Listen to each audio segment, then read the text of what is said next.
Morning மன்னாவிற்கு உங்களை அன்போடு வரவேற்கிறோம். ஆண்டுடைய பரிசுத்த நாம் மகிமைப்படுவதாக இந்த நாளிலே உங்களை சந்திப்பதிலே மிகுந்த ஆனந்த சந்தோஷம். எனக்கு அன்பான தேவ பிள்ளைகளே, இன்றைக்கும் கர்த்தர் நமக்கு கொடுக்கக்கூடிய ஒரு நல்ல ஒரு வார்த்தை, யோபு எழுதின சரித்திர புத்தகம் 2ஆம் அதிகாரம் 10வது வார்த்தை இப்படியாக சொல்லுகிறது. பைத்தியக்காரியை போல நீ பேசுகிற, ஆனா ஒன்றை நீ தெரிஞ்சுக்கோ, தேவனுடைய கரத்திலிருந்து நன்மையை பெற்ற நாம் தீமையும் பெற வேண்டாமோ? ஒரு கேள்வியோடு இந்த வசனம் முடிகிறது. இந்த கேள்விக்கு இந்த வார்த்தை பிரசங்கம் முடிந்த பின்பு நீங்கள் என்ன பதில் சொல்ல இருக்கிறீர்கள் என்று நீங்களே சொல்லிக் கொள்ளுங்கள். தேவனுடைய கரத்திலிருந்து நன்மையை பெற்றுக்கொண்ட நாம் தீமையும் பெற வேண்டாமோ? சற்று யோசிச்சு பாருங்க. நம்ம தேவனிடத்திலிருந்து அநேக நேரம் நன்மைகளை மட்டுமே எதிர்பார்த்து கொண்டிருப்போம். ஆனா யோபுடைய வாழ்க்கையிலே ஒரு பெரிய புயல் வீசினது. எப்படிப்பட்ட புயல் என்றால், உச்சம் தலைமுதல் உள்ளங்கால் வரையிலும் கருக்களினாலே நிறைந்த ஒரு வாழ்க்கை, சீல்களும் ரணங்களுமாய் வடிந்து கொண்டிருக்கிற ஒரு வாழ்க்கை, எல்லாம் விளக்கப்பட்ட ஒரு வாழ்க்கை. பிள்ளைகளை இழந்தார், ஆஸ்திகளை இழந்தார், பொருட்களை எல்லாம் இழந்தார், ஆடு மாடுகளை இழந்தார், ஒட்டகங்களை இழந்தார், வேலைக்காரர்கள் இழந்தார், எல்லாவற்றையும் இழந்தார். ஆனால் அவருடைய வாயிலிருந்து வருகிறது, தேவனுடைய கரத்திலிருந்து நன்மையை பெற்ற நாம் தீமையும் பெற வேண்டாமா? நன்றாக கவனிங்கள். தேவனை யோபு நன்றாக ருசித்து பார்த்தார் என்றுதான் நான் சொல்லுவேன். நம்ம எப்பொழுதுமே தேவனிடத்திலிருந்து நன்மைகளை மட்டுமே நாம் பெற்றுக்கொள்கிறோம். நன்மை செய்தால் கர்த்தருக்கு ஸ்தோத்திரம் என்று சொல்லி நம்ம ரொம்ப சந்தோஷமா அதை நம்ம செய்யறோம். ஆனா நம்ம வாழ்க்கையில வரக்கூடிய தீமையான காரியங்களை குறித்து நமக்குள்ள கசப்பும் வெறுப்பும் கோபமும் மூர்க்கமும் வருகிறது, அதிகமாக ஏற்படுகிறது. நம்முடைய கணவன் நம்ம ஏற்றாற் போல இல்லைன்னா அவங்களுக்கு மேல கோபம் வருது. நம்ம மனைவி நமக்கு ஏற்றாற் போல இல்லைன்னா அது ரொம்ப கஷ்டமா இருக்குது. நம்ம அம்மா அப்பா நம்மளை கஷ்டப்படுத்துறாங்கன்னா அது ரொம்ப வேதனையா இருக்குது.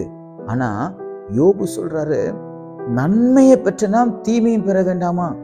அவரிடத்திலிருந்து நன்மையை மாத்திரமே அதனால என்ன லாபம்? தீமையை கர்த்தர் எதற்காக எனக்கு அனுமதிக்கிறார் என்ற ஒரு தெளிவு யோபினிடத்திலே காணப்பட்டது. அதுதான் இன்றைக்கு நான் உங்களிடத்திலே சொல்ல விரும்புகிற காரியம். எனக்கு அன்பான தேவ பிள்ளைகளே, தேவனை நாம் சரியாக புரிந்து கொள்ள வேண்டும். நன்மைக்கு மாத்திரம் நம்முடைய தெய்வம் அல்ல, தீமைக்கும் அவரே காரணராக இருக்கிறார். ஏன் அதை அப்படி சொல்லுகிறேன் என்றால், நாம் நம்முடைய வாழ்க்கையிலே அனுபவிக்கக்கூடிய ஒவ்வொரு தீமைகளையும் அவருடைய அனுமதி இல்லாமல் நமக்கு நேரிடுவதில்லை. அவருடைய அனுமதி இல்லாமல் ஒரு முடி கூட கீழே விழாது என்று பரிசுத்த வேதாகமத்திலே சொல்லப்பட்டிருக்கிறது. எனக்கு அன்பான தேவ பிள்ளைகளே, அப்படி என்றால் நாம் அதை எப்படி எடுத்துக்கொள்ள வேண்டும் என்ற கேள்வி உங்களுக்கு வரும்.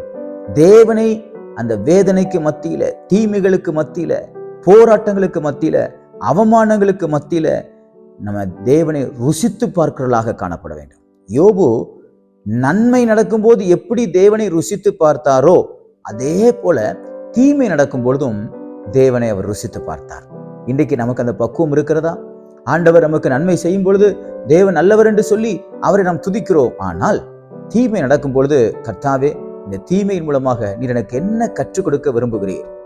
எதற்காக இதை எனக்கு அனுமதித்திருக்கிறீர் என்று இன்றைக்காகிலும் ஜெபித்தது உண்டா? தேவன் தீமையை 2 விதத்திலே அனுமதிக்கலாம். ஒன்று, நம்மை சீர்படுத்துறதுக்காக, நம்மை சரி செய்வதற்காக சில தீமைகளையும் சில பிரச்சனைகளையும் சில விதமான மனிதர்களையும் நமக்கு அனுமதிக்கலாம். 2வது, நம்மை கர்த்தர் ஒரு நிலையிலிருந்து அடுத்த நிலைக்கு லிஃப்ட் பண்றதுக்கு, ஒரு லெவல்ல இருந்து அடுத்த லெவலுக்கு நமக்கு ப்ரமோஷன் கொடுக்கிறதுக்காக சில தீமையான காரியங்களுக்கு நடுவிலே கர்த்தர் நம்மை நடத்தலாம். நாம் தேவனை சரியாக புரிந்து கொள்வோமே ஆனால் அந்த பாதை மிகவும் எளிதாக நம்மால் கடந்து போக முடியும். நம்ம நிறைய நேரம் தேவனை சரியாக புரிந்து கொள்வதில்லை. எனக்கு ஏன் தேவன் தீமை அனுமதிச்சார்? ஏன் அனுமதிச்சார்? கர்த்தருக்கு கண்ணு இல்லையா? அவருக்கு காது இல்லையா? அவர் ஏன் இப்படி இருக்கிறாரு? நான் என்ன குறை வச்சேன்? அவருக்கு காணிக்க போடுறேன், தசமா போடுறேன், சர்ச்சைக்கு போறேன், ஊழியம் செய்யறேன், ஆத்துமாக்கள் ஆதாயம் பண்றேன், ஏன் எனக்கு இப்படிப்பட்ட குறைவு? ஏன் எனக்கு இப்படிப்பட்ட அவமானம்? எனக்கு ஏன் இப்படிப்பட்ட ஒரு மன வேதனை? எனக்கு ஏன் இப்படிப்பட்ட எதிரிகள்? எனக்கு ஏன் இப்படிப்பட்ட சூழ்நிலைகள் என்று சொல்லி அநேக நேரம் நம்ம கேள்விகளை கேட்டு கேட்டு கேட்டு நாம் தளர்ந்து போகிறோம். ஆனால் ஒன்றை கேளுங்கள், ஆண்டவரே, இந்த பாதையிலே நீர் என்னை நடத்துவதற்கு நான் என்ன செய்ய வேண்டும்? என்னை நான் எப்படி சரி செய்ய வேண்டும்? எந்த காரியத்திலே நான் என்னை விட்டு கொடுக்க வேண்டும்? எதற்காக இதை அனுமதிக்கிறேன் என்று எனக்கு நீ சொல்கிறேனால் அதற்கு நான் என்னை உடன்படுத்துகிறேன் ஆண்டவரே என்று சொல்ல வேண்டும். ஆண்டவரே, இந்த சூழ்நிலைக்குள்ளாக நீர் என்னை நடத்தும் பொழுது அதை தாங்குவதற்கு தேவையான கிருபைகளை தாரும், அதை தாங்குவதற்கு தேவையான ஞானத்தை தாரும், அதை தாங்குவதற்கு தேவையான அபிஷேகத்தை தாரும், அவைகளை மேற்கொள்வதற்கு தேவையான அபிஷேகத்தை தாரும் என்று நீங்கள் கேட்பீங்கன்னா, யோபு சொன்னதில்ல, யோபுவை விட நீங்க 10 மடங்கு அதிகமா சொல்ல முடியும்.